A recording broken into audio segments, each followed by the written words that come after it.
अस्सलामुअलैकुम नाज़रीन, आप लोग देख रहे हैं एफ वेदर चैनल।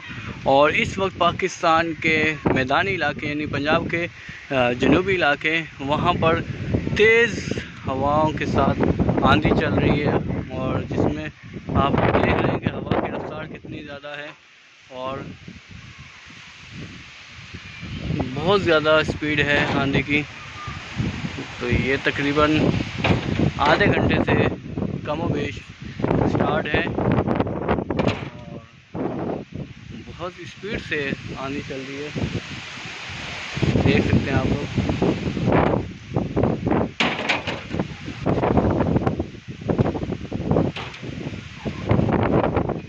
इसी तरह पाकिस्तान के दूसरे इलाकों में भी इसी तरह मौसम की सूरत हाल है।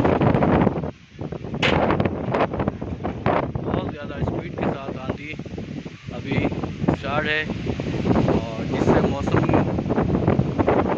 काफ़ी खुशगवार हो गया है, यानी जो गर्मी की लहर थी उसमें थोड़ी कमी आई है। और देखते हैं अभी ये आगे मज़ीद किस तरह मौसम रहने वाला है।